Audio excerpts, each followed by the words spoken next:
Kenalin, nama aku Dinda Yunisi dari Jambi. Jadi, pada bagian pertama ini aku bakal ngejelasin mengenai pengertian dan tujuan dari pengawasan keuangan. Langsung aja. Seperti yang kita ketahui, pemerintah merupakan pelaksana keuangan negara dan secara otomatis akan menentukan arah dan kebijakan keuangan negara dengan kontrol dari DPR juga. Oleh karena itu, untuk mengawasi jalannya pemakaian keuangan negara, dibutuhkan yang namanya pengawasan keuangan negara. Pengertian pengawasan keuangan menurut Lendl F. Ulrich bahwa pengawasan adalah upaya agar sesuatu dilaksanakan sesuai dengan peraturan yang telah ditetapkan dan instruksi yang telah dikeluarkan. Sedangkan, menurut Stephen Robin, pengawasan dapat didefinisikan sebagai proses mengikuti perkembangan kegiatan untuk menjamin jalannya pekerjaan. Dengan demikian, dapat diselesaikan secara sempurna sebagaimana direncanakan sebelumnya dengan pengoreksian beberapa pemikiran yang saling berhubungan. Jadi, pengawasan keuangan adalah segala kegiatan-kegiatan untuk menjamin agar pengumpulan penerimaan-penerimaan negara dan penyaluran pengeluaran-pengeluaran negara tidak menyimpang dari rencana yang telah digariskan di dalam anggaran. Tujuan dari pengawasan keuangan itu sendiri adalah untuk 1. Menjaga agar anggaran yang disusun benar-benar dapat dijalankan. 2. Untuk menjaga agar kegiatan pengumpulan, penerimaan, dan pembelanjaan pengeluaran negara sesuai dengan anggaran telah digariskan. 3. Untuk menjaga agar pelaksanaan APBN benar-benar dapat dipertanggungjawabkan. Sedangkan untuk undang-undang mengenai pengawasan keuangan adalah Undang-Undang Nomor 15 Tahun 2004 tentang pemeriksaan, pengelolaan, dan tanggung jawab keuangan negara. Halo guys, namaku Amira Adliyah, asal dari kota Palembang. Di video pembahasan kali ini, aku mau jelasin ke kalian tentang jenis-jenis pengawasan keuangan dan lembaga apa saja yang mengawasi keuangan negara. Disimak ya. Baiklah, saya akan menjelaskan mengenai jenis-jenis pengawasan keuangan serta lembaga apa saja yang terkait dalam melakukan pengawasan keuangan. Yang pertama ialah jenis-jenis pengawasan keuangan. Jenis-jenis ini terdiri dari 4 bagian. Yang pertama, pengawasan berdasarkan objek. Yang kedua, pengawasan menurut sifatnya. Yang ketiga, pengawasan menurut ruang lingkupnya. Dan yang terakhir adalah pengawasan menurut metode pengawasannya. Jenis yang pertama ialah pengawasan berdasarkan objek. Pengawasan berdasarkan objek terdiri dari 2 bagian, yaitu pengawasan terhadap penerimaan negara serta pengawasan terhadap pengeluaran negara. Pengawasan terhadap penerimaan negara ini berupa penerimaan dari pajak dan bea cukai yang dilakukan oleh kantor inspeksi bea dan cukai, serta penerimaan dari bukan pajak yang dilakukan oleh KPKN. Yang kedua ialah pengawasan terhadap pengeluaran negara. Pengawasan ini yaitu pengawasan terhadap pengeluaran-pengeluaran negara, baik berupa belanja modal, infrastruktur, dan lain-lain. Jenis yang kedua ialah pengawasan menurut sifatnya. Pengawasan ini terbagi menjadi 2, yaitu pengawasan preventif dan pengawasan detektif. Pengawasan preventif adalah pengawasan yang dilakukan sebelum dimulainya suatu kegiatan atau sebelum terjadinya pengeluaran keuangan. Tujuan dari pengawasan ini adalah yang pertama, untuk mencegah terjadinya tindakan-tindakan yang menyimpang dari dasar yang telah ditentukan. Yang kedua, memberikan pedoman bagi terselenggaranya pelaksanaan kegiatan. Yang ketiga, untuk menentukan kewenangan dan tanggung jawab sebagai instansi sehubungan dengan tugas yang harus dilaksanakan. Selanjutnya ialah pengawasan detektif. Pengawasan detektif adalah suatu bentuk pengawasan yang dilakukan dengan meneliti dan mengevaluasi dokumen-dokumen laporan pertanggungjawaban bendaharawan.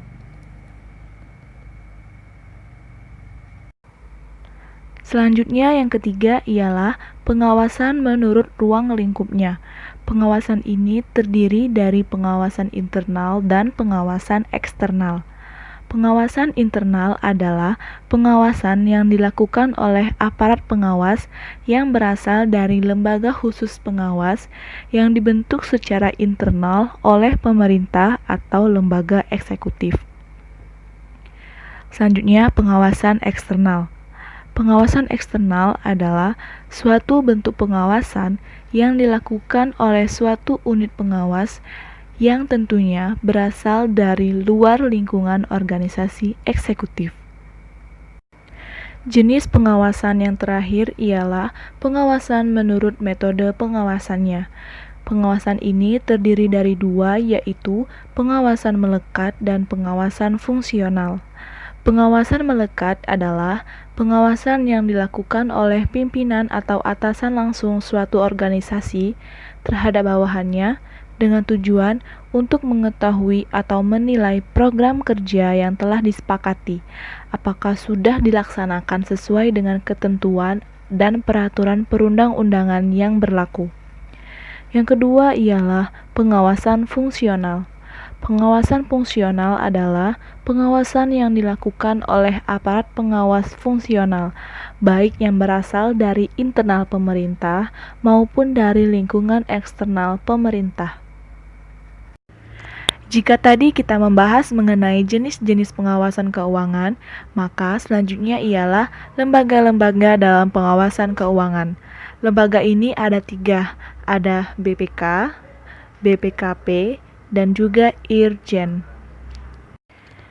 Yang pertama ada BPK atau singkatan dari Badan Pemeriksa Keuangan. BPK adalah lembaga tinggi negara dalam sistem ketatanegaraan Indonesia yang memiliki wewenang memeriksa pengelolaan dan tanggung jawab keuangan negara. Menurut Undang-Undang 1945, BPK bertugas memeriksa pengelolaan dan tanggung jawab keuangan negara yang dilakukan oleh pemerintah pusat, pemerintah daerah, lembaga negara lainnya, Bank Indonesia, badan usaha milik negara, badan usaha milik daerah, badan layanan umum, dan lembaga atau badan lain yang mengelola keuangan negara. Dalam melaksanakan tugasnya, BPK berwenang untuk menentukan objek pemeriksaan, merencanakan dan melaksanakan pemeriksaan, menentukan waktu dan metode pemeriksaan, serta menyusun dan menyajikan laporan pemeriksaan. Selanjutnya, wewenang BPK adalah melakukan pemeriksaan di tempat penyimpanan uang dan barang milik negara, di tempat pelaksanaan kegiatan, pembukuan dan tata usaha keuangan negara, serta pemeriksaan terhadap perhitungan-perhitungan, surat-surat, bukti-bukti, pertanggungjawaban, dan daftar lainnya yang berkaitan dengan pengelolaan keuangan negara. Lembaga yang kedua ada BPKP atau singkatan dari Badan Pengawasan Keuangan dan Pembangunan. BPKP adalah lembaga pemerintah non-kementerian Indonesia yang melaksanakan tugas pemerintahan di bidang pengawasan keuangan dan pembangunan yang berupa audit, konsultasi, asistensi, evaluasi, pemberantasan KKN, serta pendidikan dan pelatihan pengawasan sesuai dengan peraturan yang berlaku. Hasil pengawasan keuangan dan pembangunan dilaporkan kepada Presiden selaku Kepala Pemerintahan sebagai bahan pertimbangan untuk menetapkan kebijakan-kebijakan dalam menjalankan pemerintahan dan memenuhi kewajiban akuntabilitasnya. Hasil pengawasan BPKP juga diperlukan oleh para penyelenggara pemerintahan lainnya, termasuk pemerintah provinsi dan kabupaten atau kota, dalam pencapaian dan peningkatan kinerja instansi yang dipimpinnya. Dan yang terakhir ada Irjen atau Inspektorat Jenderal. Irjen adalah unsur pengawas pada kementerian yang mempunyai tugas menyelenggarakan pengawasan internal di lingkungan kementerian. Inspektorat Jenderal berada di bawah dan bertanggung jawab kepada menteri. Inspektorat Jenderal dipimpin oleh seorang Inspektur Jenderal. Dalam melaksanakan tugasnya, Inspektorat Jenderal menyelenggarakan fungsinya, antara lain yang pertama, penyusunan kebijakan teknis pengawasan internal.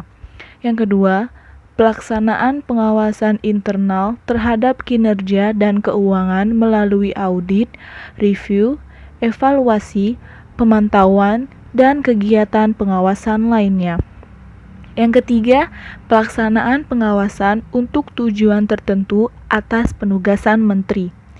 Dan yang keempat, penyusunan laporan hasil pengawasan dan pelaksanaan administrasi Inspektorat Jenderal. Assalamualaikum warahmatullahi wabarakatuh. Perkenalkan, nama saya Natasha Safira. Saya berasal dari Palembang. Saya akan menjelaskan materi mengenai pemeriksaan sebagai tindak lanjut pengawasan, kemudian proses pemeriksaan operasional, dan yang terakhir tindak lanjut pemeriksaan. Pemeriksaan sebagai tindak lanjut pengawasan. Salah satu bentuk tindak lanjut penyelenggaraan pengawasan adalah pemeriksaan. Pemeriksaan adalah penilaian yang independen, selektif, dan analitis terhadap program atau kegiatan. Tujuan dari pemeriksaan adalah 1. Menilai efisiensi, efektivitas, dan keekonomisan penggunaan sumber daya dan dana yang tersedia. 2. Mengenali aspek-aspek yang perlu diperbaiki. 3. Mengevaluasi aspek-aspek tersebut secara mendalam, memaparkan perlunya perbaikan, serta mengemukakan saran-saran perbaikan yang perlu dilakukan. Proses pemeriksaan.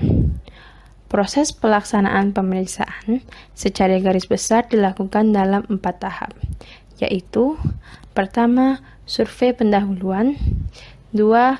Evaluasi sistem pengendalian intern, 3. Pemeriksaan terinci, 4. Penulisan laporan. Tindak lanjut pemeriksaan. Setiap pejabat yang menerima laporan hasil pemeriksaan harus melakukan tindak lanjut. Yang dimaksud tindak lanjut dalam hal ini adalah 1.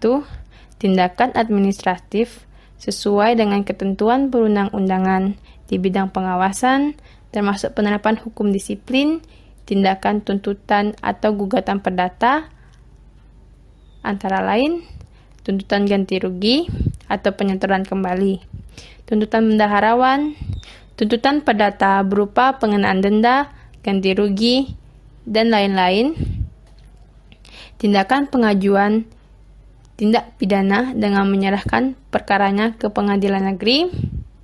5. Tindakan penyempurnaan aparatur pemerintah di bidang kelembagaan, kepegawaian, dan ketata laksanaan.